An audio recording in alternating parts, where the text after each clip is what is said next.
Hi అండి, praise lord. అందరూ ఎలా ఉన్నారు? ఈ వీడియో చూడండి, మీ జీవితాన్ని మార్చేస్తుంది. ఎందుకంటే ఇది సాధారణ షాపింగ్ మాల్ కాదు.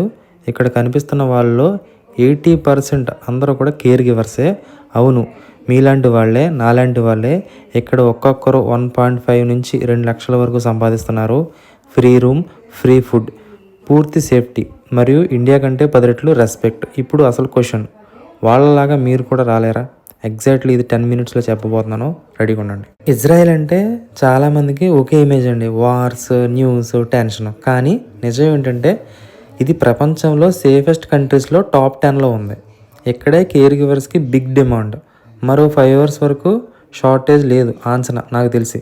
అందుకే ఇండియా, నేపాల్, ఫిలిప్పీన్స్ వాళ్ళు మాల్, బస్, రోడ్ ఎక్కడ చూసినా కనిపిస్తారు. సరే, మీకు కావాల్సిన డాక్యుమెంట్స్ ఏంటో షార్ట్కట్ స్టైల్లో చెప్తాను. Passport, 10th inter certificate, police clearance certificate, medical tests, HIV, TB, BP etcetera. Experience ఉంటే సూపర్, లేకపోయినా టెన్షన్ లేదు. Training certificate, 1 month care course. ఓకేనా? ఇవే మీకు గోల్డెన్ టికెట్స్. ప్రాసెస్ అంత కష్టం కాదు. ఫేక్ ఏజెంట్స్ ను వదిలి జెన్యున్ వే ఫాలో అవ్వండి. స్టెప్ 1, మీ డాక్యుమెంట్స్ స్కాన్ చేయించండి. స్టెప్ 2, ఇజ్రాయెల్ ఎంప్లాయర్ ఏజెన్సీ నుండి జాబ్ కాంట్రాక్ట్ ఖచ్చితంగా కావాలి. స్టెప్ 3, మినిస్ట్రీ అప్రూవల్ అవ్వాలి. స్టెప్ 4, వీసా స్టాంపింగ్ పడాలి. Step 5, flight Israel. సింపుల్ కానీ సరిగ్గా చేయాలి. ఇలా చేస్తే 2 to 4 months వీసా చేతికి వస్తుంది. ఇప్పుడు అసలు హైలైట్ ఇదే. ఇక్కడ మంత్లీ 1,30,000 నుంచి 1,80,000 వరకు మధ్యలో రావచ్చు. ఓవర్ టైం ఉంటే ఇంకా పెరుగుతుంది. Free stay, free food, health insurance, weekly off, emergency flight support. మరి ఇండియాలో ఒక నర్స్కి ఎంత ఇస్తారు? 10K, 12K, maximum 18K. Differences చూసారా? ఇక్కడ పని కష్టమే కానీ సేఫ్టీ, రెస్పెక్ట్ అన్ని టాప్ లెవెల్. పబ్లిక్ ట్రాన్స్పోర్ట్ రాయల్గా ఉంటుంది. మార్కెట్స్ క్లీన్గా ఉంటాయి. Hospitals world class. మీరు ఒకసారి అడ్జస్ట్ అయితే వెనక్కి తిరిగి రావాలనిపించదు. ఇక్కడే మీకు కొత్త లైఫ్ స్టార్ట్ అవుతుంది. ఇంటర్వ్యూలో అడిగేది చాలా simple. Patient handling, blood pressure ఎలా చెక్ చేస్తారు, నైట్ డ్యూటీ ఓకేనా, వంట బేసిక్స్ వచ్చా, ఇజ్రాయెల్ ఎందుకు రావాలనుకుంటున్నారు, confidence, smile equal to selection. ఇక్కడే చాలా మంది పడిపోతారు. ఫేక్ ఏజెంట్స్ రెడీగా ఉంటారు. ముందుగా ఫుల్ పేమెంట్ అడిగితే స్కామ్, కాంటాక్ట్ నెంబర్ ఇవ్వకపోతే స్కామ్, ఇన్స్టెంట్ వీసా అని చెప్తే 100% scam. Always contract check, agents licensee verify, payments stages clear అయ్యే వరకు ముందుకు వెళ్ళొద్దు. ఈ మాల్లో నేను వీడియో తీస్తుంటే ఒక విషయం అర్థమైంది. ఇక్కడ కనిపిస్తున్న ప్రతి కేర్ గివర్ ఒక ఫ్యామిలీ యొక్క హోప్స్ ని క్యారీ చేస్తున్నారు. దూరంగా ఉండి కష్టపడి తమ ఇంటిని నిలబెడుతున్నారు. మీరు కూడా రాగలరు, మీరు కూడా మారగలరు. ఒక స్టెప్, ఒక డిసిషన్ మీ ఫ్యూచర్ని పూర్తిగా మార్చేస్తుంది. God bless you. మీ డ్రీమ్స్ జాబ్ ఇజ్రాయెల్లో సూన్ రియాలిటీ అవ్వాలి. ఇప్పటి వరకు చెప్పింది ఒక ఎత్తు, ఇప్పటి నుంచి ఒక ఎత్తు. చాలా జాగ్రత్తగా వినండి. ఫస్ట్ మనం ఇజ్రాయెల్ ట్రైనింగ్కి వెళ్ళడానికి మనం ఢిల్లీలో ఉంటుంది ట్రైనింగ్ సెంటర్. మీరు ఎవరైతే ఒక ఏజెంట్ని చూసుకున్నారో లేదా ఏజెన్సీస్ చూసుకున్నారో వాళ్ళ ద్వారా మీరు ట్రైనింగ్ సెంటర్కి వెళ్ళాలి. మీరు ఎవరైతే ఏజెంట్ని చూసుకున్నారో, ఏజెన్సీ చూసుకున్నారో వాళ్ళ మాట మాత్రమే వినండి. పక్క వాళ్ళ మాట అస్సలు వినొద్దు. ట్రైనింగ్కి వెళ్ళినప్పుడు చాలా జాగ్రత్తగా చెప్తున్నారు వినండి. ప్రతిదీ కూడా వాళ్ళు చెప్పినప్పుడు వాళ్ళ కళ్ళల్లో ఎదురు కూర్చోవడానికి ట్రై చేయండి. చెప్పింది చెప్పినట్టు వినండి. వెంటనే దాన్ని రివిజన్ చేసుకోండి. ఆ రోజుకి ఆ రోజు అది సబ్మిట్ వచ్చేయాలి. అక్కడ మనకన్నా ముందు ట్రైనింగ్ అయిన వాళ్ళు వస్తూ ఉంటారు. వాళ్ళ సబ్మిషన్ జరుగుతూ ఉంటుంది. ప్రతిదీ నేర్చుకోవాలి, అడిగి తెలుసుకోవాలి. మనకు తెలియనిది ఏ డౌట్ ఉంటుంది ఆ రోజే అక్కడే అది క్లారిఫై చేసుకోవాలి. ఇప్పుడు నేను సబ్జెక్ట్లో 1 by 1 ఏమేమి టాపిక్ కవర్ చేస్తారో కేర్ గివర్కి నేను అన్నీ చెప్తాను, నోట్ చేసుకోండి. ఫస్ట్ మీ ఇంట్రడక్షన్ జరుగుతుంది. తర్వాత ఇజ్రాయెల్ కోసం చెప్తారు. తర్వాత మెయిన్ సిటీస్ కోసం చెప్తారు, క్లైమేట్ కోసం చెప్తారు, షబ్బాత్ కోసం చెప్తారు, రూల్స్ అండ్ రెగ్యులేషన్స్ చెప్తారు, కేర్ గివర్ రైట్స్ కోసం చెప్తారు, ఆబ్లిగేషన్స్ కోసం చెప్తారు, కేర్ గివర్స్ కోసం చెప్తారు, కమ్యూనికేషన్ అండ్ పేషెంట్తో ఎలా కమ్యూనికేషన్ చేయాలో చెప్తారు, క్వాలిటీస్ చెప్తారు, ఏమేం క్వాలిటీస్ మనకు ఉండాలో చెప్తారు. తర్వాత హెబ్రూ లాంగ్వేజెస్, హెబ్రూలో 1 నుంచి 0 నుంచి 10 వరకు ఏమేమంటారో అవన్నీ చెప్తారు. తర్వాత డెమెన్షియా కోసం చెప్తారు. ఇది అంటే ప్రతిదీ కూడా డెమెన్షియా అంటే ఎందుకు వస్తుంది, డెమెన్షియా కాజెస్ ఏంటి, ఎందువల్ల వచ్చింది, కాజెస్, సింటమ్స్ ఎందువల్ల వస్తుంది, ఇవన్నీ కూడా డెమెన్షియా చెప్తారు. తర్వాత ఎల్జీమియర్ డిసీజ్ కోసం చెప్తారు, ఎల్జీమియర్ సింటమ్స్ కోసం, ఎల్జీమియర్ కాజెస్ కోసం. తర్వాత పార్కిన్సన్ డిసీజ్ కోసం చెప్తారు.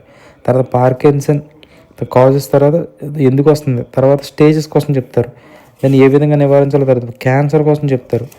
ఓకేనా? నెక్స్ట్ వచ్చేసి బ్లడ్ ప్రెషర్ కోసం చెప్తారు, బీపీ ఎందుకు వస్తుంది, ఎన్ని రకాలు ఉన్నాయి, ఎన్ని స్టేజ్లు ఉన్నాయి, నార్మల్, ఎలివేటెడ్, హై, ఇవన్నీ స్టేజెస్, సింటమ్స్ చెప్తారు.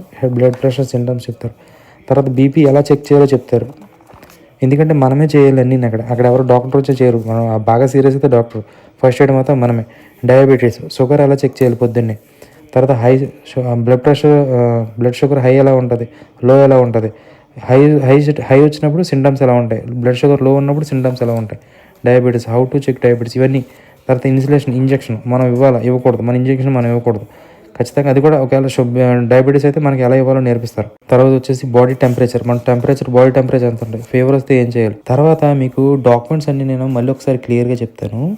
నేను ఇందాక స్పీడ్గా చెప్పాను, ఒక్కొక్కటి చాలా జాగ్రత్తగా వినండి. లోకల్ పీసీసీ కావాలి, 6 months వ్యాలిడిటీ ఉండాలి, అది పోలీస్ స్టేషన్ నుంచి తీసుకోవాలి, దాంట్లో స్కానర్ ఉండాలి ఖచ్చితంగా. తర్వాత పాస్పోర్ట్ పీసీసీ, ఇది కూడా 6 months వ్యాలిడిటీ ఉండాలి, రెసిడెన్స్ సర్టిఫికేట్ ఖచ్చితంగా ఉండాలి. అబ్రాడ్ వెళ్ళిస్తే abroad PCC minimum 6 months 90 days ఉండాలి అది, ఓకేనా. తర్వాత అన్మ్యారీడ్ అయితే అన్మ్యారీడ్ సర్టిఫికేట్ ఉండాలి. ఒకవేళ ఫాదర్ కానీ మదర్ కానీ చనిపోతే వాళ్ళ డెత్ మన ఆధార్ కార్డు మీద లేట్ అని ఉండాలి, వాళ్ళ నేమ్ దగ్గర లేట్ అని ఉండాలి, గుర్తుపెట్టుకోండి. తర్వాత వచ్చేసి అఫిడవిట్, నెగిటివిటీ అపోస్టులు చెప్తాను. లోకల్ పీసీసీ చేయించాలి, పాస్పోర్ట్ పీసీసీ చేయించాలి, అపోస్ట్లో రెసిడెన్స్ సర్టిఫికేట్ చేయించాలి, కమ్యూనిటీ చేయించాలి, మ్యారేజ్ సర్టిఫికేట్ చేయించాలి, ఓకేనా. గుర్తుపెట్టుకోండి, పాస్పోర్ట్ పీసీసీ, తర్వాత కెవేక్ సర్టిఫికేట్, మనం ఏదైతే ఇన్స్టిట్యూట్ చేసామో ఆ ఇన్స్టిట్యూట్ సర్టిఫికేట్ చేయించాలి, సెల్ఫ్, పేరెంట్, స్పౌస్, ఇలా అన్మ్యారీడ్ అఫిడవిట్ కావాలి. బర్త్ సర్టిఫికేట్ ఓన్లీ అప్లికెంట్ ఎవరైతే అప్లికేషన్ చేస్తారో వాళ్ళది అప్లికేషన్ కావాలి. ఎడ్యుకేషన్ సర్టిఫికేట్ ఉంటే సరిపోతుంది, మంచిది. తర్వాత మనకి కింద పడిపోతే ఫాల్స్, బర్న్స్, ఇది కాలిపోతే ఏం చేయాలి, కింద పడితే ఏం చేయాలి, కట్స్, స్క్రాప్స్ తెగితే ఏం చేయాలి, ఎలక్ట్రోషన్ కోసం చెప్తారు, అంటే కరెంట్ తగిలితే ఏం చేయాలి, ఫస్ట్ ఎయిడ్, ఇవన్నీ. ఫాల్స్, కింద పడిపోతే ఏం చేయాలి, హెడ్ ఇంజ్యూరీ అయితే ఏం చేయాలి, సిమ్టమ్స్ ఏంటి, హెడ్ ఇంజ్యూరీ అయితే సిమ్టమ్స్ ఏంటి, నిద్రలో పడిపోతే చోకింగ్, అంటే మనం భోజనం చేసినప్పుడు గొంతులో ఆగిపోయినా ముక్కులోకి వెళ్ళిపోయినా చోకింగ్ ఏం చేయాలి, అది ఎలా చేయాలి. వాట్ ఈస్ ద చోకింగ్ అంటే when a foreign object stuck in the throat or windpipe blocking the flow of air, it is called choking. Choking వచ్చినప్పుడు ఏం చేస్తాను, వాట్ ఈస్ ద చోకింగ్ అంటే any object struck in the windpipe or throat. Choking ఏం చేస్తావు, ఏం చేస్తావు. What will you do if your patient get them to cough, అంటే దగ్గమని చెప్పాలి. 5 back blows, వెనకాల 5 సార్లు స్లోగా కొట్టాలి. తర్వాత చెస్ట్ 5 సార్లు చెస్ట్ దగ్గర నొక్కాలి, ఇలాగ నొక్కితే అది ఏదైతే ఫారెన్ ఆబ్జెక్ట్ ఉందో ఆబ్జెక్ట్ బయటకు వచ్చేస్తుంది. హార్ట్ అటాక్, దాని కాజెస్ ఏంటి, సింటమ్స్ ఏంటి, దానికి ఏం చేయాలి. స్ట్రోక్, దాని కాజెస్ ఏంటి, ఎందుకు వస్తుంది, దాని సింటమ్స్ ఏంటి, అవన్నీ కూడా నేర్పిస్తారు మనకి. ఫస్ట్ ఎయిడ్ స్ట్రోక్, తర్వాత బెస్ట్ ఫుడ్స్ ఏంటి, హార్ట్ స్ట్రోక్కి బెస్ట్ ఫుడ్స్ ఏంటి, ఇవన్నీ కూడా చెప్తారు. ఇవన్నీ కూడా నెక్స్ట్ వచ్చేసి ఏంటంటే, మీరు ఎవరైతే క్యాండిడేట్ ఉన్నారో, మీరు పెళ్ళి అయితే మీ వైఫ్ పాస్పోర్ట్ నెంబరు గుర్తుండాలి, మీ పాస్పోర్ట్ నెంబర్ గుర్తుండాలి, తర్వాత మీ డేట్ ఆఫ్ బర్త్ గుర్తుండాలి.